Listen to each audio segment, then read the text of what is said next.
On a quiet autumn road, a powerful CEO thought he had left his heart behind with his past. But then, he saw a hairy little girl sitting on the gravel shoulder, clutching a faded pink suitcase and a worn teddy bear. Her cheeks were streaked with tears, her voice barely more than a whisper. "If you won't take me, let me cry here. This spot is mine." In that moment, everything inside him shifted. What began as an unexpected encounter soon unraveled into a story of broken hearts, second chances, and the kind of love that can rebuild what grief once destroyed. This is not just a tale about a child in need, it is about the healing power of compassion and how one act of kindness can change two lives forever. Stay with us, and do not forget to subscribe to Loss and Healing for more stories that remind us of the hope hidden in every human connection. The road stretched endlessly through the folds of the Oregon Hills, bathed in late October colors that seemed almost too vivid to be real burnt orange leaves clinging to bare branches, streaks of violet sky, the faint chill of winter already creeping in. Jonathan Miles gripped the wheel of his black SUV with the steady detachment of a man who had long stopped caring about destinations. The silence in the car pressed against him, thick and suffocating, broken only by the low hum of tires against asphalt. He had spent the weekend hiding in a cabin built for romance, but abandoned to solitude. A place that echoed with memories too painful to hold, yet too stubborn to let go. The man the world knew as a millionaire CEO, ruthless in boardrooms and legendary for his instincts in the market, was now simply a grieving widower driving through the countryside, searching for nothing. 5 years had passed since Claire's laughter had filled his home, and yet the absence clung to him like a second skin.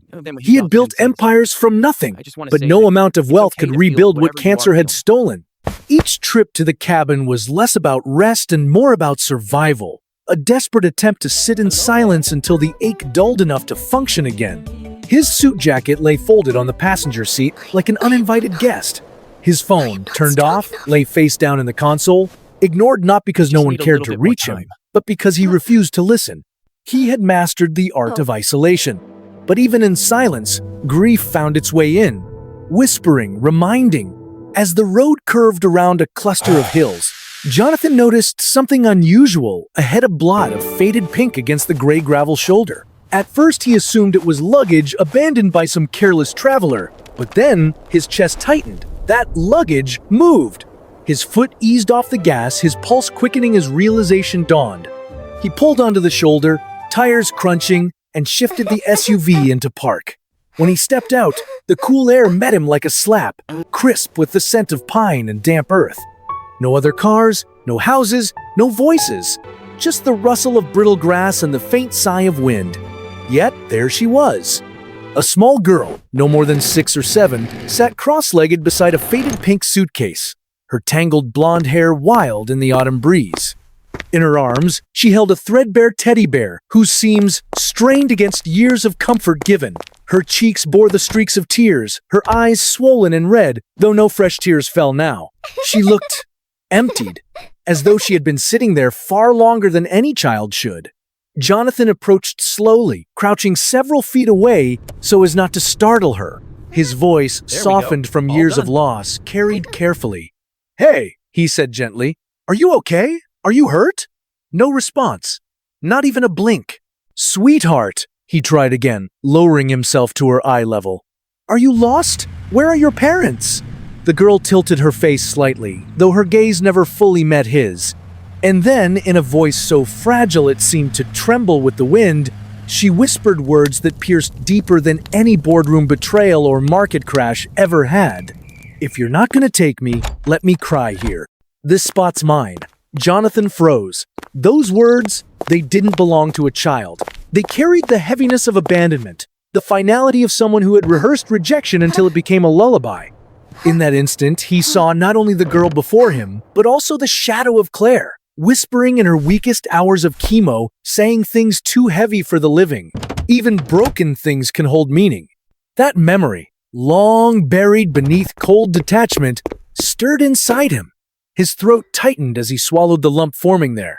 Moving a little closer, careful to keep his tone calm, he asked, "What's your name?" Still no answer. He glanced around again. The road stretched empty in both directions, no adult, no sign of another car. Whoever had left her here had done so on purpose. His jaw clenched. He felt something raw surface an unfamiliar blend of anger and tenderness, both demanding he act. "You don't have to stay here alone," he said quietly. "Not tonight. Let's figure this out together." For the first time, she looked up. Her eyes blew startlingly deep for a child so young met his. They carried the weight of years she hadn't lived yet, ancient in their sadness. She did not nod, did not smile, but she also did not pull away. And somehow, that was enough.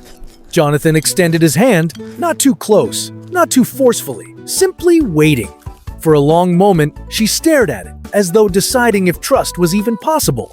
Finally, her small fingers, trembling, reached out and touched his palm. He closed his hand around hers gently, and something shifted in his chest knot, the ache of loss he knew so well. But something else. Something alive. As he lifted the suitcase with one hand and allowed her to keep hold of her bear with the other, Jonathan led her to the car. The weight of her tiny hand in his, the sound of gravel beneath their steps, the hush of evening settling over the hills, suddenly none of it felt meaningless. He did not think about shareholders or quarterly projections. He thought only of this fragile child beside him, and the unspoken truth that he had no idea what came next. The restroom is When they just reached over the there. SUV, she hesitated before climbing in, her eyes scanning the road like she expected someone to stop her. But no one came.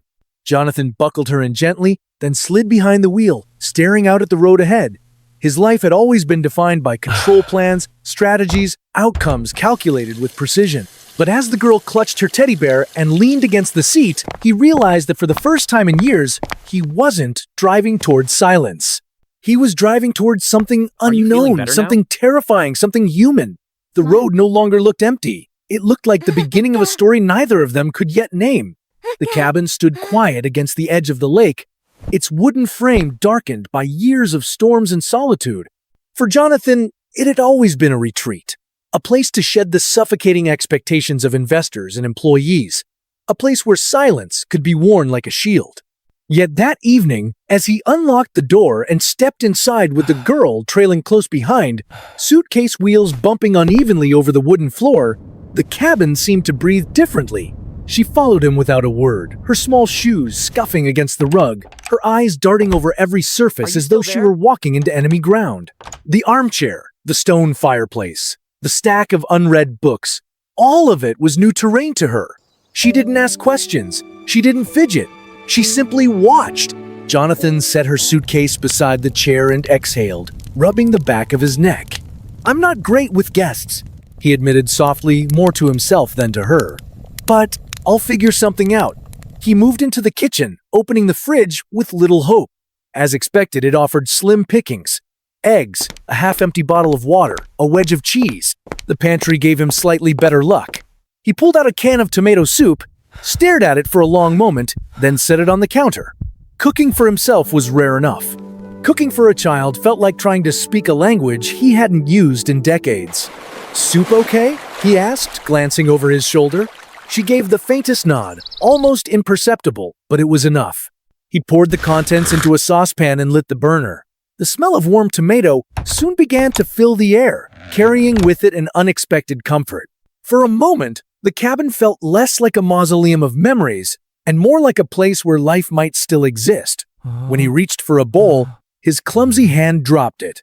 The porcelain hit the counter and cracked cleanly in two. He muttered under his breath, frustration rising. "Guess I'm rusty."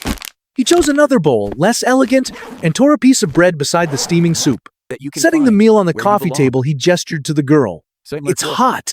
Careful." She hesitated, her body time. rigid, as though unsure if she had permission to eat. Only after a long pause did she approach, lowering herself onto the couch's edge.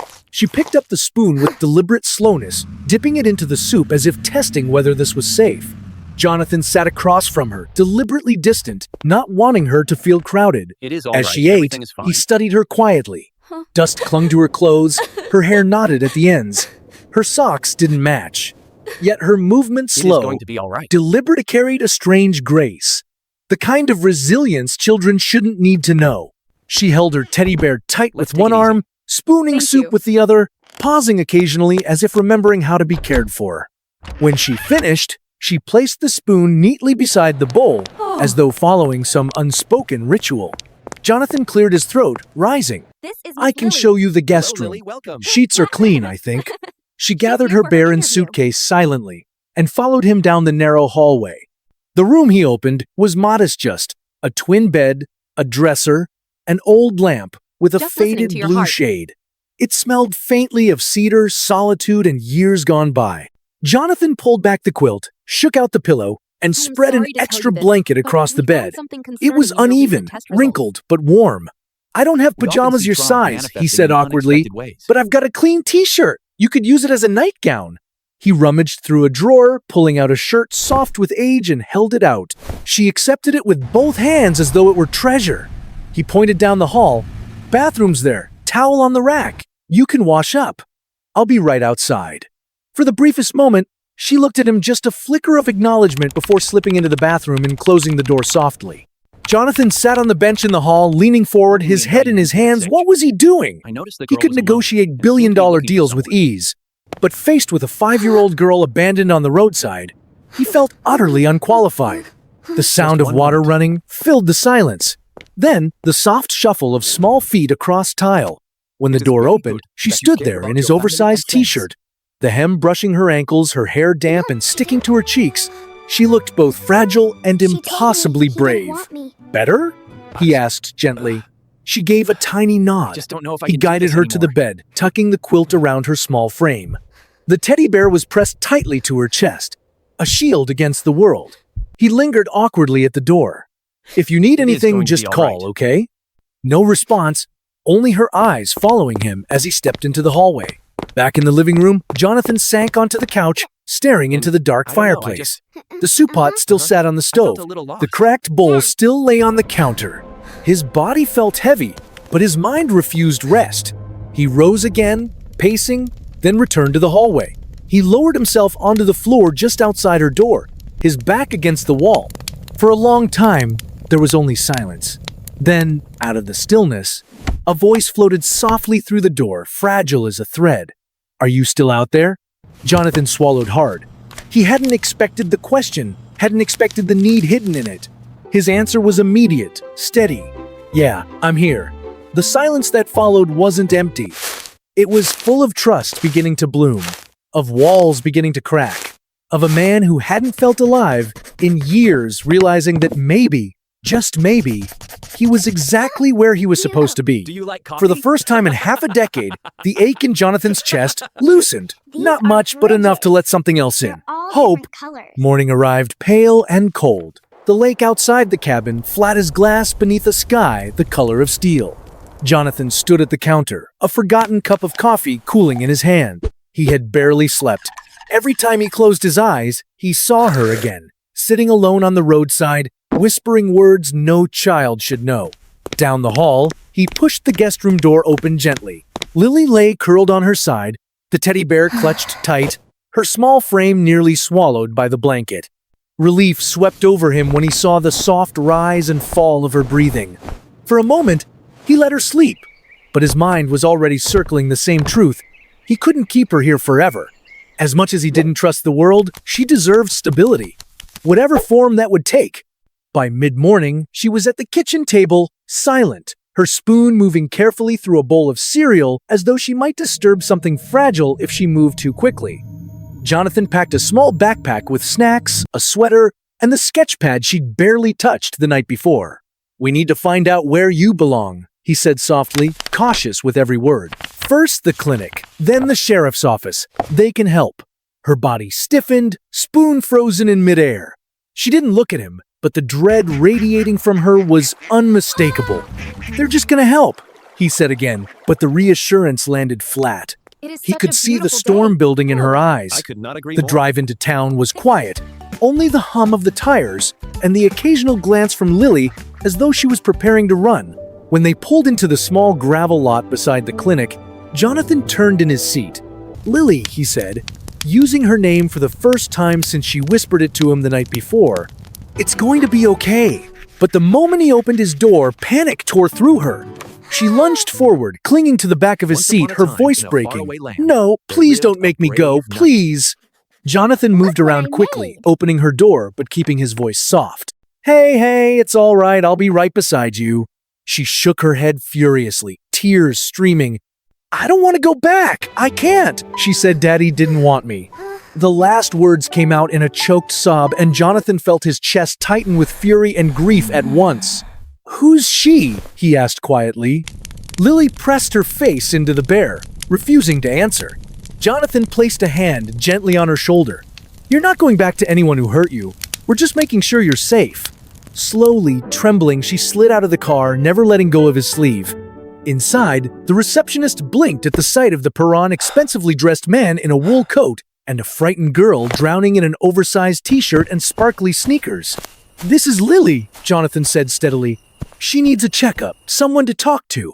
In the exam room, Lily sat still as stone, her small hand gripping Jonathan so tightly he wondered how she had the strength. She didn't flinch at the stethoscope, didn't resist when they took her vitals. It was as if she'd learned long ago how to endure quietly. Afterward, the doctor, a gentlewoman named Carver, spoke in hushed tones. No signs of physical harm, but emotionally, she shut down. That usually means trauma, possibly neglect. Could be recent, could be years. Jonathan's jaw clenched. She was left on the side of the road, alone. Carver's eyes softened with sorrow. That's not something a child forgets. From the clinic, they drove straight to the sheriff's office. Lily pressed against his side the entire way. Her shoulders were hunched, her eyes darting, always searching for a threat only she could see. At the front desk, Jonathan explained, Route 16 just north of the bridge. She had a suitcase, alone. The deputy tapped at a keyboard, brows furrowing. No reports, nothing matching her description. Jonathan frowned. Oh, come on. You're sure? No one filed anything? The deputy left to check again, leaving Jonathan with Lily's small hand buried in his. She looked so pale, he crouched down beside her. Lily, he said softly, I need to ask you something. You don't have to answer right now, but it might help. Her blue eyes flicked up, wary. Who told you your dad didn't want you? The silence stretched so long he thought she wouldn't speak. Then, in the smallest voice, she whispered, She did, my new mom. Jonathan froze, his breath catching. The words were like a knife. He didn't need more detail to understand the cruelty behind them. This wasn't just neglect. This was deliberate betrayal. For the first time in years, something fierce ignited inside him. Not ambition, not the hunger that had built companies, but fire. Fire to protect. Fire to stand between this child and whatever darkness had convinced her she was unwanted. By the time the deputy returned with more paperwork, Jonathan barely heard him. He was too busy watching Lily, her thin shoulders, her tired eyes, her trembling grip on a teddy bear that looked like it had carried more comfort than any person in her life. And deep inside, he knew whatever came next. He was not letting her face it alone. The days that followed blurred together with an unfamiliar softness. I love it. Jonathan found himself moving through routines that felt alien, yet strangely right, making cocoa instead of coffee, sweeping up cracker crumbs from the rug, listening for the sound of small feet in the hallway. The cabin, once a sanctuary of grief, now carried traces of another life. Lily's hoodie hung on the coat rack, her sketches taped to the fridge, her teddy bear perched on the couch like a watchman. It had been years since Jonathan had felt such presence in his own home. Lily rarely spoke much, but when she did, it was with a quiet honesty that disarmed him. One evening she had asked why adults drank coffee if it tasted so yucky, and he had laughed an unguarded laugh that startled him more than her question. Each night she drew in her sketch pad, filling it with stick figures, houses, and bright bridges of yellow crayon that connected people together. And each night, as she drifted into sleep, Jonathan felt the same truth settle deeper inside him. He could not walk away from this child. But he also knew reality was closing in. He had made a call days earlier, hiring an investigator he trusted, a man who worked quietly and efficiently. Liam Torres had been a federal agent once, sharp-eyed and unshakable. Jonathan had expected the search to take weeks, maybe longer. Yet on a gray morning, not even a week later, Liam called, "We found something. I'll bring it in person." Jonathan hardly slept that night. He spent hours pacing the cabin, listening at Lily's door, his chest tight with dread. He feared what they might uncover, that her father truly hadn't been looking, or worse, had chosen to let her go. By the time Liam's sedan crunched up the driveway, Jonathan had already sent Lily out to the porch with her sketch pad and a peanut butter sandwich. Brownie perched beside her like a lookout. Liam entered with a manila folder tucked under his arm. His expression gave nothing away. Jonathan didn't wait for small talk. "You found the father?" Liam nodded, setting the folder on the table. "Derek Carter, lives in Seattle, venture capitalist, late 30s, married. Public profile, plenty of press appearances. But here's the strange part there. Was never a missing child report filed for Lily until yesterday." Jonathan's eyes narrowed as he flipped through the documents. What is that? Photos of Derek at conferences, interviews, images with his wife, a birth certificate, Lily Rose Carter. Jonathan's stomach twisted.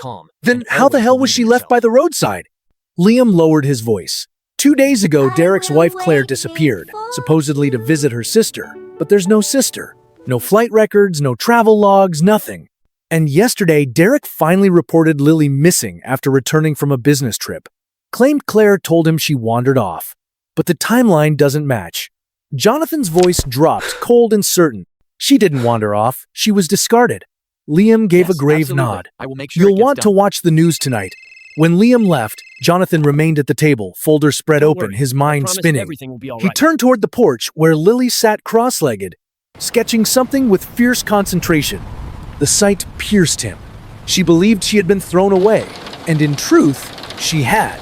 Yet outside these walls, the world was about to tell a very different story. Jonathan didn't wait for the evening broadcast. He opened his laptop and navigated to the headlines. The words leapt from the screen. "Seattle venture capitalist makes emotional plea for missing daughter." He clicked the video. Thank you. Derek Carter appeared at a podium, disheveled, eyes raw with grief, voice breaking as he held up a photo of Lily with pigtails and a toothless grin. "If anyone has seen my daughter, please contact the authorities, Lily. If you can hear me somehow, Daddy loves you, I will find you." Jonathan froze, breath caught. He hadn't expected this, the trembling voice, the tears streaking a man's face as he begged for his daughter. It was not an act. It was desperation. Behind him, the screen door creaked. Jonathan turned too slowly. Lily stood barefoot in her hoodie, hair wind-tossed, eyes fixed on the laptop. Her breath hitched. "That's," she whispered, voice breaking. "That's my daddy." Jonathan rose, reaching to shield her from the screen, but it was too late. Yes, officer. She stepped closer, transfixed. Can you confirm "He's looking for me," she said, almost to herself. But he didn't come.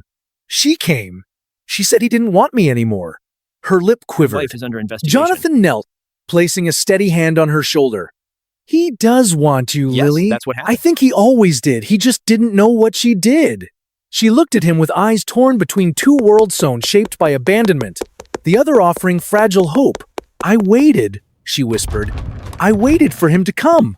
Jonathan felt a sting behind his eyes, his voice rough as he answered. "You did nothing wrong. None of this is your fault." She nodded faintly, but her gaze stayed locked on the frozen image of her father's face on the laptop screen. Jonathan closed the lid gently and held her hand. "We're going to call them. We'll make sure he knows you're safe." Her grip tightened, small but fierce. "But you'll stay with me, right? When they come?" Jonathan met her gaze and nodded. "I'm not going anywhere." I thought I She lost exhaled shakily, her tiny shoulders relaxing just enough. As Jonathan reached for his phone, his eyes fell on the sketchpad lying on the table. It was open to a new drawing. A house with 2 doors, one tall figure in blue, one small figure holding a teddy bear, connected by a bright yellow bridge labeled in pink crayon, safe. Jonathan swallowed hard. Whatever storm lay ahead, he would walk her across that bridge. The drive north into Seattle was long, the kind of journey where silence became its own language. Rain streaked the windows of the unmarked SUV as the city grew closer, each mile carrying Jonathan and Lily toward a moment neither could fully prepare for. She sat beside him in the back seat, her fingers wrapped tightly around Brownie, her small voice occasionally breaking through the hum of the tires. "Will he know me?" she whispered once, eyes fixed on the blur of trees rushing past. Jonathan turned slowly, meeting her gaze. "He's your dad, Lily. Of course he'll know you." His voice was steady, but inside his chest ached with the weight of her question. It wasn't just about recognition, it was about belonging. By the time they pulled up to the precinct, reporters swarmed outside, cameras flashing, voices clamoring. Officers quickly ushered Jonathan and Lily through a side entrance into a quieter family room. The walls were pale, The air tense, but at least it offered shelter from the chaos. Lily pressed close to him, her small hand knotted in his coat sleeve. Every sound in the hallway made her flinch. A female officer knelt to offer her a cookie, and Lily accepted it silently, nibbling at the edge while Jonathan answered the first round of question show he found her. What she had said, what she hadn't. "Mr. Carter is on his way," an officer said quietly. He left the moment he got the call. Jonathan nodded, glancing at Lily. She sat stiff, her eyes darting toward the door as though bracing for another disappointment. The officer leaned in lower. For what it's worth, his wife is under investigation. If the girl's account is true, there will be charges. Neglect at best, possibly worse. Jonathan's jaw tightened. It's true. Before the officer could respond, footsteps thundered down the hallway. The door burst open. A man appeared dearly 40s, suit wrinkled, hair disheveled, eyes wild with grief and hope colliding. Derek Carter. For a suspended moment, he just stood there, scanning the room like a drowning man searching for shore. Then, his gaze landed on the girl. Lily's face went pale. Her grip on Brownie tightened. And then, barely audible, she whispered one word that seemed to shatter the air itself. "Daddy!" Derek staggered forward, a strangled sound escaping his throat, half sob, half laugh. He dropped to his knees in front of her, arms shaking as he reached for her but hesitated, afraid she might vanish. "Lily, my baby girl, I thought I lost you." His voice broke completely, tears streaking down his face. "She told me you ran off. I didn't know. I looked everywhere." Once upon a time, Lily trembled, in a faraway frozen land. between disbelief and longing. Then, suddenly, Look she what I stepped made. forward and collapsed into his arms, burying her face against him. Her small forget my frame shook with birthday. silent sobs as Derek clutched her tighter than life itself. Jonathan looked away, giving them privacy, though the ache in his chest burned sharper than he expected. It was joy, but bittersweet, like a wound stitched closed with trembling hands. After what felt like hours but was only moments, Derek pulled back slightly, cupping Lily's face. "You've grown," he whispered. "You look so much like your mom." "She said," Lily's voice wavered, "she said you didn't want me anymore, that you were going to have a new family." Derek's face crumpled. "No, never. She lied, sweetheart. You are my family. You'll always be my family." Jonathan felt something inside So him you loosen, see. relief mingled with sorrow. Lily needed those words like oxygen. Yes. When Derek finally turned to him, the room grew still. Two men, strangers bound by a child's pain, locked eyes. Derek's voice shook. "You're the one who found her." Jonathan gave a quiet nod. "She found me. Really?" Derek rose, and for a heartbeat, Jonathan thought he might extend a handshake. Instead, Derek What pulled is him this into a place? hug, Glitter. raw and unsteady. "You saved her. How can I ever thank you?" Jonathan pulled back, My. his tone simple and steady. "Just love her better than the people who failed her, that's all." Derek blinked, Look what I overwhelmed did. by the weight of those words. That's so pretty. He nodded, his eyes wet. "I'll spend the rest of my life doing just that." Behind them, Lily sat hugging Brownie, her gaze flicking between the two men. Here, For the thanks. first time in days, her shoulders eased, no longer curled inward. Her voice came soft Look but how good certain. she is. "Can Jonathan come to my birthday?" Natural talent. Jonathan blinked, surprised. Derek Then smiled this is through the cabin tears, we're going to crouching build. beside her. "If Jonathan wants to, I'd be honored." Jonathan looked at her, this tiny, fierce child who had cracked open a heart he thought long dead. He smiled, voice low. "I'd love that." Okay, I'm For coming. the first time, Lily grinned a real grin that lit her face. In that small, bright moment, Jonathan knew something had shifted forever. He might My not be her wish father, came but true. he was something else. Something that mattered. Later, as they walked toward the exit, What was it Derek that holding you one of wished Lily's for? hands and Jonathan the other, a light drizzle began to fall outside. I wish At the you would doors, stay. Lily squeezed Jonathan's hand before letting go. "I'll save you a piece of cake," she promised. "Only if it's chocolate," he said softly. "It's always chocolate," she whispered with a smile. And then she walked into her father's arms. Jonathan stood on the sidewalk, rain pattering against his coat, watching them disappear into the crowd. He didn't feel empty. He felt, for the first time in years, that he had given something back to the world. The cabin had changed. It wasn't the saved furniture or the walls, but the air itself. What once had been heavy with silence and grief now felt softened, like the pause between notes in a song that promised continuation instead of endings. It had been 3 weeks since Lily returned home. Yet traces of her lingered everywhere. Her hoodie still hung from the coat rack, her drawings remained taped unevenly to the fridge, and a small jar of crayons sat on the table as if waiting for her next creation. Jonathan found himself rising early each morning, still making coffee but lingering longer than he ever used to. Instead of scrolling through reports or checking emails, he stared out the window, watching the lake shimmer beneath the morning light. Sometimes, he opened the journal he had abandoned years earlier, writing in uneven lines about feelings he still couldn't quite name. The habit, once lost, had returned because of her. At exactly 7:30 each night, his laptop chimed. He would click accept, and there she was, Lily Carter, cross-legged on her bed in fuzzy pajamas, Brownie always at her side, sketchpad open in her lap. Their ritual was steady, grounding. He read a chapter of Charlotte's Web, her favorite, while she colored quietly, occasionally holding up her drawings to the screen with a shy smile. Sometimes they talked about small things, ducks by the lake, cookies, the way rain sounded on the roof. Other times, she simply listened until her eyes grew heavy. Always, before signing off, she said the same thing. "Don't forget my birthday, chocolate cake, purple balloons." And he always promised he wouldn't miss it. Jonathan hadn't been back to the city since. Board meetings were handled through video calls, his suits remained untouched in the closet. For once, missing the noise of that world didn't feel like failure. It felt like healing. One morning, a letter arrived. The envelope was covered in butterfly stickers, the handwriting crooked but determined. Inside, a drawing. 3 figures holding hands, Lily in the middle, her father on one side, Jonathan on the other. Above them floated Brownie, drawn like a balloon with a big smile. At the top, written in pink crayon, "Me, Daddy, Jonathan, my home everywhere." Jonathan folded the paper carefully, slipping it into the wooden box where he kept her other drawings. He didn't frame them. He preferred to hold them, to feel the creases, to trace the marker lines she had made with such care. The next day, Derek appeared at the cabin's door, dressed casually in jeans, holding a tray of cupcakes. He looked more rested than the broken man Jonathan had met weeks earlier. "She made me promise you'd get these early," Derek said with a faint smile. "Also, she wants to know if you're still allergic to glitter." Jonathan smirked. "Only emotionally." They laughed, and for a moment they were simply 2 men bound by something deeper than circumstance, the understanding that when a child lets you into their world, you don't leave unchanged. The birthday arrived in a burst of color. The Carters' backyard was draped in purple streamers, balloons tied to tree branches swaying in the breeze. A modest table held cupcakes, snacks, and stacks of coloring books. Lily wore a handmade crown of pipe cleaners and pom-poms, her cheeks flushed with excitement. She spotted Jonathan the moment he walked in, and her grin was wide enough to erase every shadow of doubt she had once carried.